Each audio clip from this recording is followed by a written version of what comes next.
Hello, আসসালামু আলাইকুম। আমি চলে গিয়েছি আমার আম্মার বাসায় ঈদের পরে। আর আম্মার বাসায় যাওয়া মানে ভরপুর খাওয়া দাওয়া। এখানে আমাদের কোরবানি মাংস দিয়ে বিরিয়ানি করা হয়েছে এবং ডিম করা হয়েছে।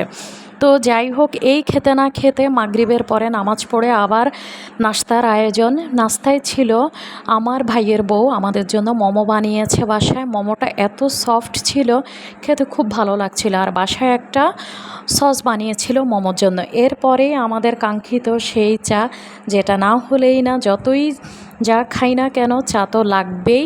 চা খেতে না খেতে যাই হোক, কিছুক্ষণ রেস্ট করার পর এশার নামাজের পরে যেহেতু চলে আসব, তাই রাত্রের ডিনারে ছিল নান, গরু মাংস ভুনা আর ছিল মুরগির কষা ভুনা। পেটে জায়গা ছিল না, তাই হোক আম্মা রাগ করবে সেজন্য খেতে হলো। এরপর সমস্ত খাওয়া দাওয়া করে পেট পুড়িয়ে রওনা দিলাম আবার আমার গন্তব্যস্থলে, আমার বাসায়।